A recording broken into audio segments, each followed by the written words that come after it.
Welcome to this lesson on how to prioritize effectively. A useful first tool to start thinking about prioritizing is using the Pareto analysis. The 80-20 rule, also known as Pareto's principle, states that 80% of your results come from only 20% of your actions. For most people, it really comes down to analyzing what you are spending your time on. Are you focusing in on the 20% of activities that produce 80% of the results in your life? Or are you spending 80% of your time on low importance and low value activities? A useful first tool to start thinking about prioritizing is using the Pareto analysis. The 80-20 rule, also known as Pareto's principle, states that 80% of your results come from only 20% of your actions. For most people, it really comes down to analyzing what you are spending your time on. Are you focusing in on the 20% of activities that produce 80% of the results in your life? Or are you spending 80% of your time on low importance and low value activities? Here are some examples of the 80-20 rule. If 80% of your to-do lists collectively produce only 20% of your results, what should you do? Plan to schedule the 20% on your calendar, and make appointments with yourself to get them done. 80% of your work can be done in 20% of your workday, when you are focused and uninterrupted. What should you do? Block off 20% of an 8-hour workday to concentrate on your priority projects. What tasks will have the most impact for the company, or will contribute to reaching your goals? 80% of interruptions can be eliminated. The other 20% can be shortened or controlled. What should you do? Practice grouping similar activities, such as phone calls, email, and filing, so that you do not bounce from one kind of action to another type where you interrupt yourself. Create, discuss with, folders for others in your main group, to limit the number of times you interrupt others, and they interrupt you. Here are some signs that will help you to recognize whether you're spending your time as you should. You're in your 80% if the following statements ring true. You're working on tasks other people want you to, but you have no investment in them. You're frequently working on tasks labeled urgent. You're spending time on tasks you are not usually good at doing. Activities are taking a lot longer than you expected. Or you find yourself complaining all the time. You're in your 20% if you're engaged in activities that advance your overall purpose in life. You're doing things you have always wanted to do, or that make you feel good about yourself.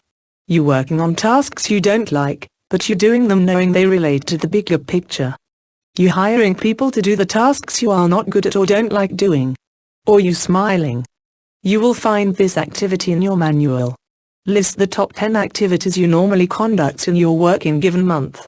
Then rank them in terms of importance for the company. Then assign a percentage to each task in terms of the amount of your time it takes up.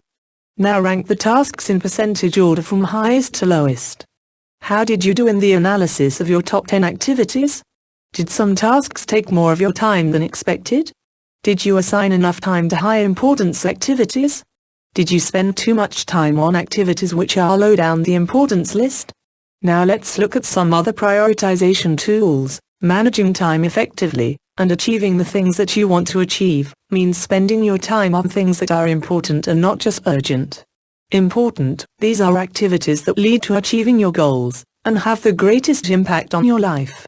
Urgent, these activities demand immediate attention, but are often associated with someone else's goals rather than our own. This principle is illustrated over leaf. This concept, coined the Eisenhower Principle, is said to be how former U.S. President Dwight Eisenhower organized his tasks. It was rediscovered and brought into the mainstream as the Urgent Important Matrix, by Stephen Covey in his 1994 business classic, The 7 Habits of Highly Effective People. The Urgent Important Matrix plots your use of time across a matrix with 4 quadrants. Activities in the urgent and important quadrant. Activities in the important, but not urgent quadrant. Urgent, but not important chores, and in the 4th quadrant, not urgent and not important activities. Let's look at each of these in turn. The first quadrant, oftentimes referred to as the quadrant of necessity, contains the tasks that are urgent and important. These are the tasks you have to do, or else you will face negative consequences. On a daily basis, it is inevitable that you will do tasks that fall in quadrant 1. The key is to being able to manage these. Examples of tasks in Quadrant 1 include medical emergencies, filing your taxes, last-minute changes. If you feel like you are firefighting most of your days, that is a sign that you are spending too much time in this quadrant. Quadrant 2 is the quadrant where you want to invest most of your time. Tasks in Quadrant 2 are in direct alignment with your goals and things you want to achieve in the long run. Here are a couple of examples of Quadrant 2 tasks: exercising, taking classes outside your job to advance your career, working on your business while you are holding up your current job, spending time with your friends and family, and designing and implementing systems. A lot of times, we associate things that have a sense of urgency as important, but that is not the case. Anything that benefits you in the long run could be considered in Quadrant 2. Quadrant 3 is also called the quadrant of deception. People often confuse important tasks, while in fact they are not important. Or people think the task is urgent, but it really is not, and thus should belong in Quadrant 4. A common occurrence of mistaking something as important is when someone is asking you to do something, but that does not directly help you achieve your goals. The key here is prevention, by being able to say no to these people. An example of mistaking something as urgent, while it is not, are often sources of distraction. You would think they are urgent, so you shift focus, but in reality they are not. For example, constantly checking your email inbox, or responding right away to people on instant messenger.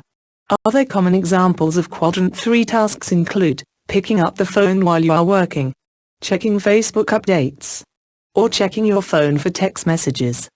Quadrant 4 contains the tasks you want to avoid as much as possible.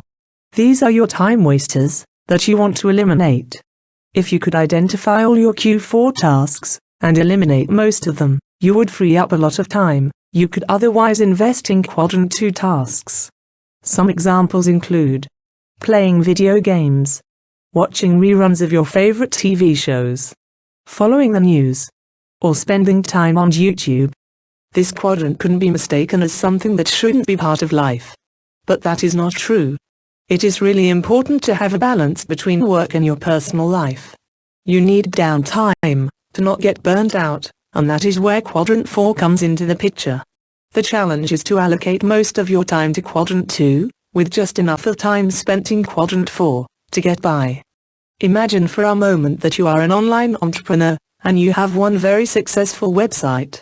This website is your primary source of income, and your goal is to make it even more successful, where it is making 10 times the income you are getting now.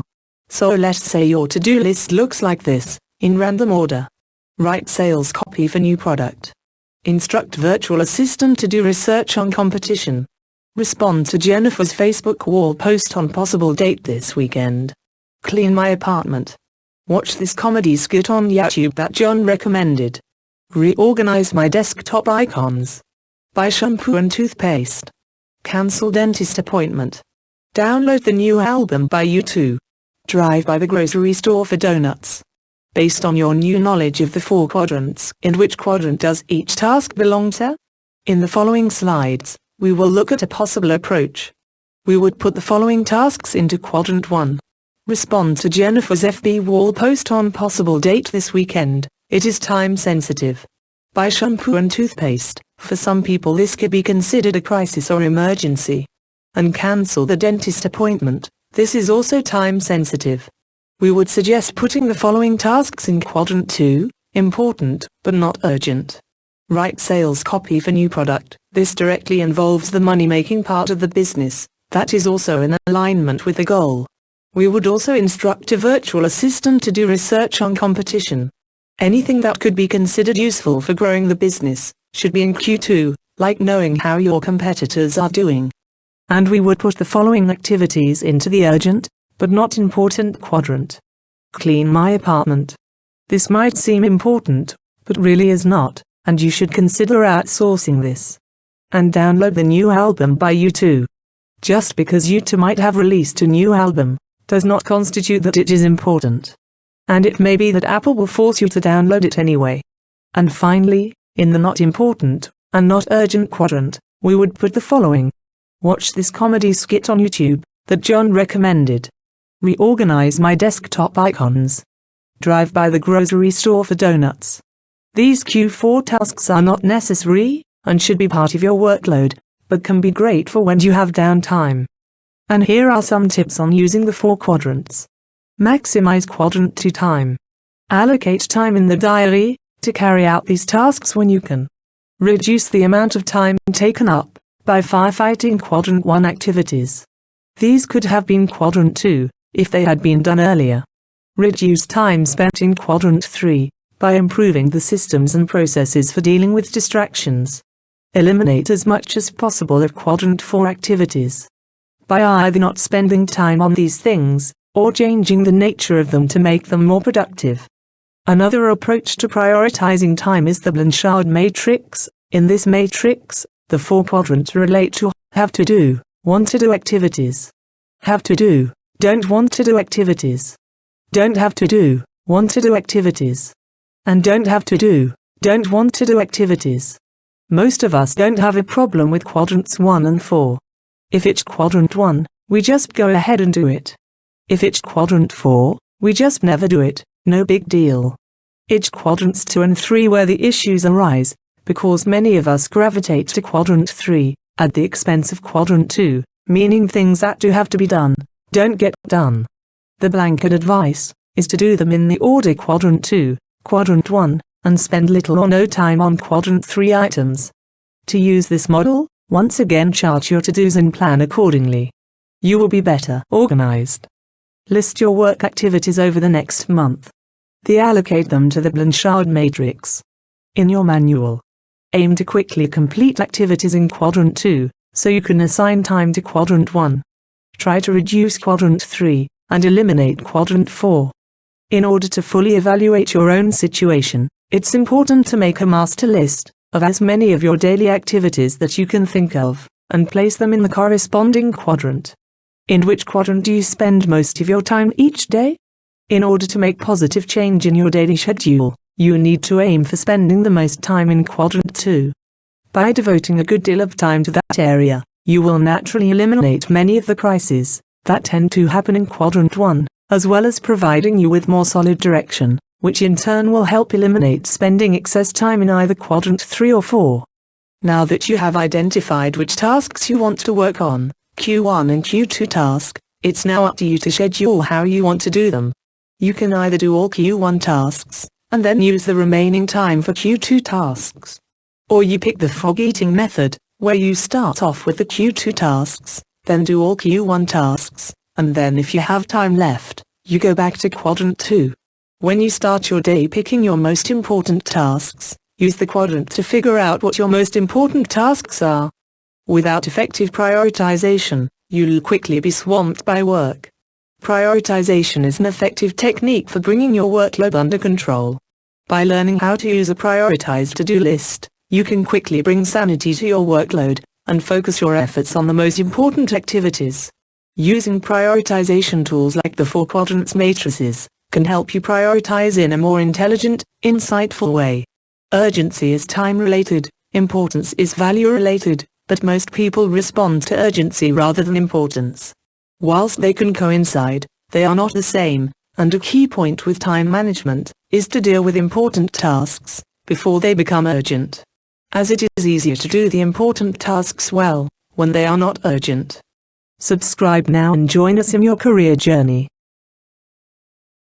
Want to learn more?